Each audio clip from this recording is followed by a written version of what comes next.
Hello.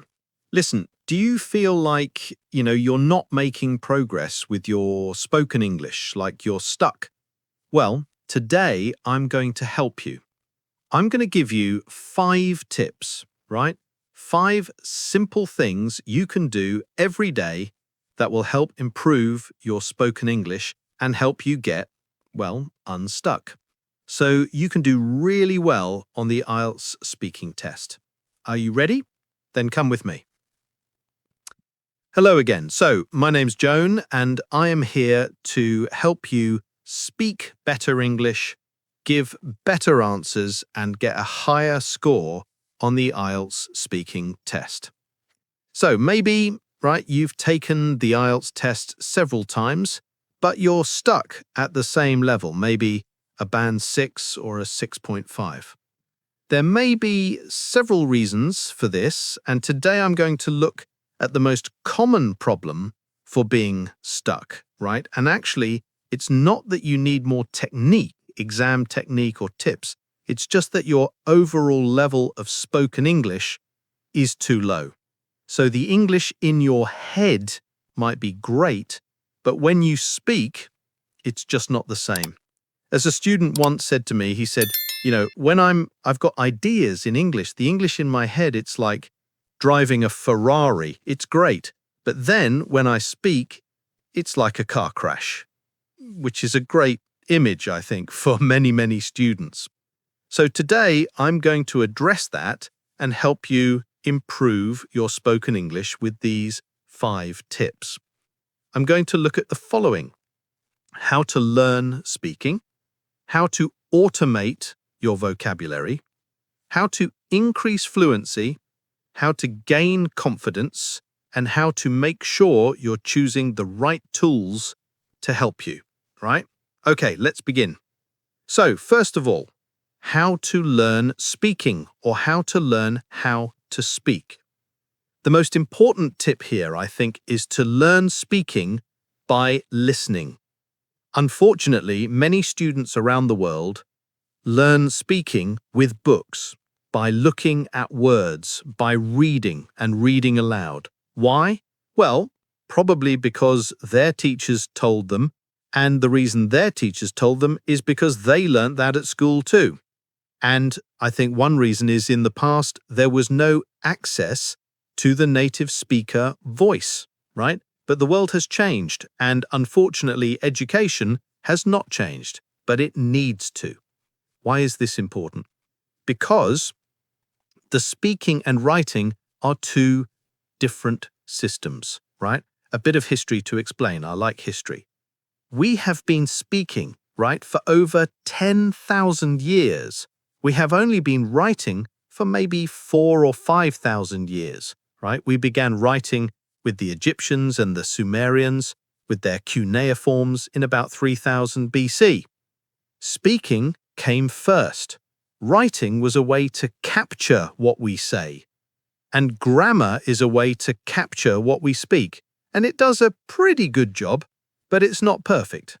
And yet still so many people choose the books to help them learn to speak. It's the other way round, right? We should start with the speaking and the listening, and the books come later. It's a bit like, imagine like Cristiano Ronaldo, the football player, comes knocking on your door with his football and he says, "Hey, you, Joan, would you like to come and play football with me?" And you go, "No, actually, I'm just going to stay at home and read this book about football." What? Why would you choose to read about it when you can be doing it, right? Learning really well. I mean, the book can be useful maybe later, but start with the doing, right? Start with the listening and the speaking, and the writing comes later. Learning by listening. If I haven't convinced you, let me finish with convincing you. Learning by listening has the following benefits, right? First of all, you learn natural spoken English. You know that the language is spoken, not written. You learn pronunciation. You get the context, so you know how to learn how to use the language when you're speaking. It's a no-brainer. You must begin by listening, right? And I said earlier, right, the world has changed. we are surrounded by native speaker texts or proficient speaker audio texts, videos, Netflix, YouTube. You can get it anywhere. So start using it. Learn your speaking by listening. Okay. Number 2, how to automate vocabulary. I love that word. Automate. Great word. What does automate mean? It's a good question, and I'm glad you asked. To automate something is to make it automatic, like without thinking. Do you know the phrase autopilot? To do something on autopilot. Sometimes I'm driving on autopilot. It just means I'm driving without thinking at the same time. So you may know, actually, I have a fluency course, and the strong focus of the fluency course is to automate grammar. So we look at maybe 16 different grammatical items and through practice, automate them. So you're using them without thinking. Now, you can do the same with vocabulary. Automate your vocabulary. How'd you do it? Very simple tip, tried and tested method, repeat and juggle, right? Repeat and juggle. What do I mean by that? Well, first of all, you find something to listen to, right? Remember what I said in tip number 1. Learn speaking through listening. You listen to something and you repeat a word or a phrase, maybe a collocation, right? So you're listening to something, for example, an audio tape, and it says, I love Paris. And you go, stop. I love Paris. And you repeat, right? That's the repeat. Easy peasy. The juggle is that you then change a word, right? Because you take a word and you change it. So in our example, I love Paris, I change the word Paris. I love Hanoi. I love New Delhi. I love Manchester, right? Easy. Now you can juggle by changing the word, or you can change the tense. I love Paris. I loved Paris. I will love Paris. I used to love Paris. I'm sure I would love Paris if I could go there, right? So you're juggling the tense. Very, very simple. Listen, repeat, and juggle. And that formula starts to get you automatically using and wiring the vocabulary, making it active and more automated. Now, actually, as I said, education has changed, right? We are now surrounded by audio and video. There's lots of it, and there's lots of really good tools you can use. I came across one the other day that I thought was really, really good. Great. So that's it. Tip number 2, listen, repeat, and juggle. Let's move on.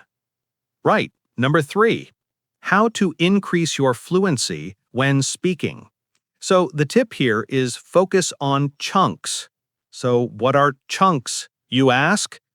Chunks are pieces of language, typically 2 words together, or maybe 3 or 4 words that go together normally. So your chunks may be, for example, collocations, like heavy rain, right? We don't say big rain, we say heavy rain. These words go together. Like friends, they stick together. Chunks could be idiomatic expressions, like kick the bucket, right? Meaning to die. He kicked the bucket. Kick the bucket. It could be a filler, like on top of that, right? When we say on top of that, you don't want to be thinking, is it on top of this, on top of that? You don't want to be thinking. You want a ready-made chunk on top of that. So you learn the chunk without thinking about all the words. And this, as you can imagine, speeds up your fluency. I mean, take collocations. Let's take the word shopping, for example, right? When you learn the word shopping, you should also learn some common collocations, right? You can go to a website like freecollocations.com. It's a brilliant website giving you instant collocations, and you'll find things like, well, weekly shopping, online shopping, late night shopping, a shopping spree or shopping hours, right?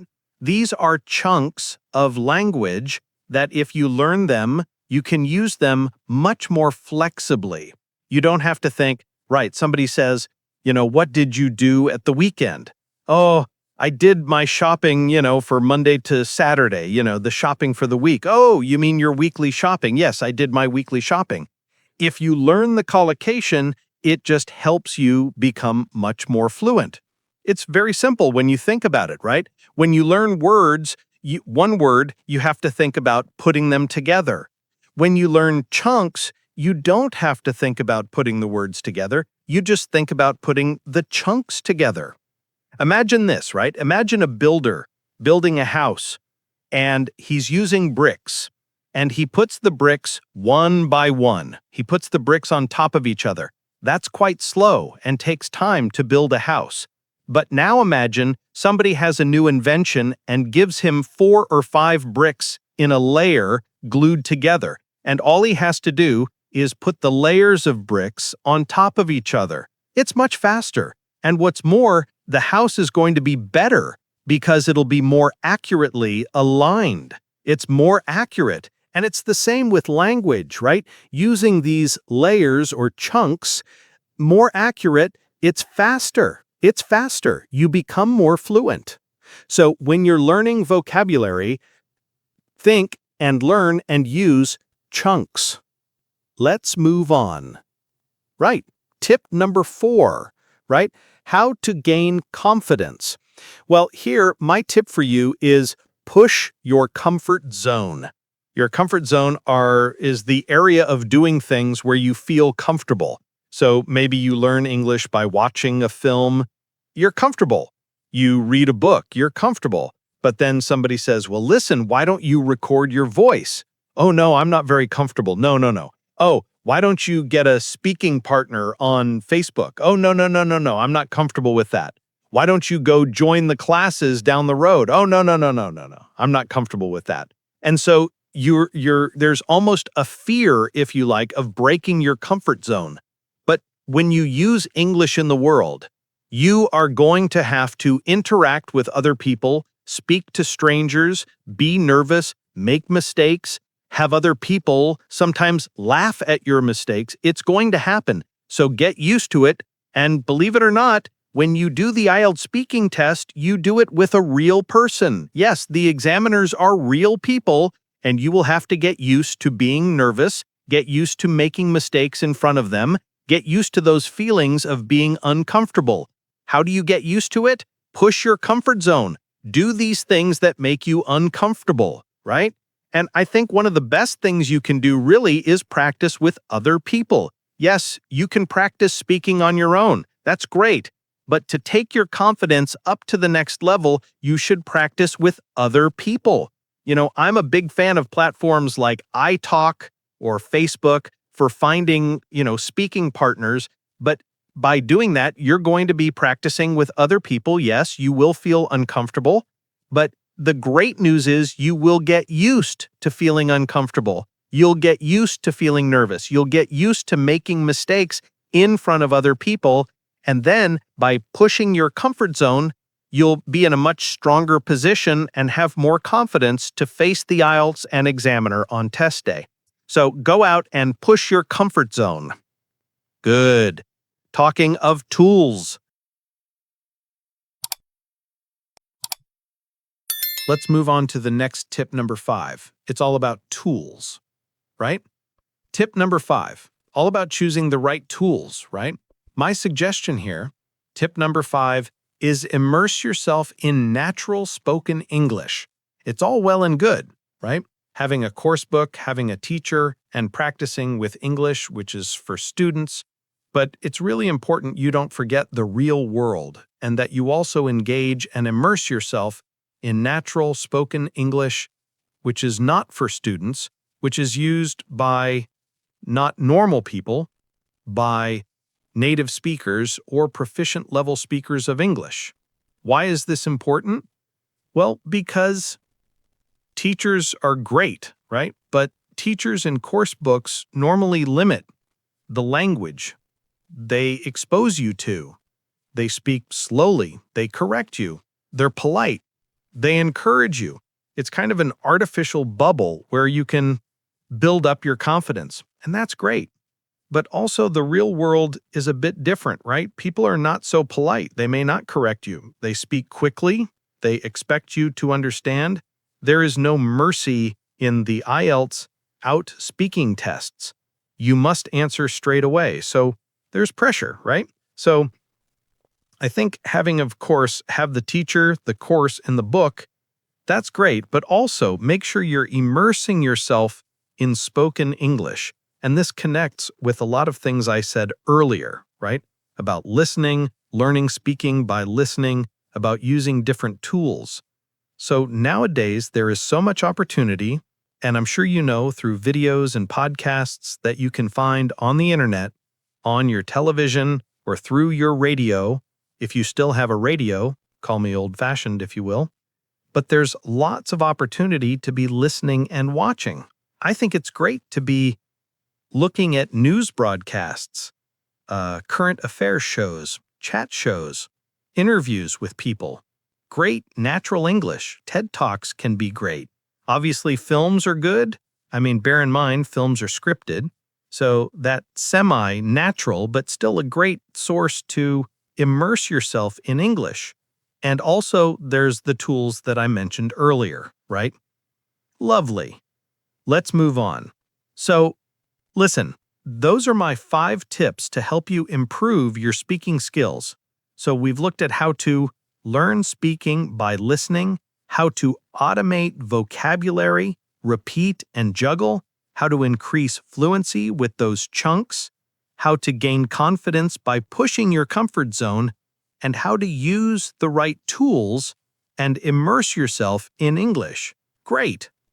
And remember, these are tips, but it needs day-to-day practice. Be patient, but be persistent. Keep practicing day after day. That's what it's really all about, because we're talking about increasing your overall level of English. It takes time, but it's fun. It's great. And I hope with these tips, it will help you maybe move from being a struggling IELTS student to being a successful IELTS speaker. Now that would be nice. Great, that's it. Please do subscribe. Remember to turn on notifications. Take care, my friend. Bye-bye now.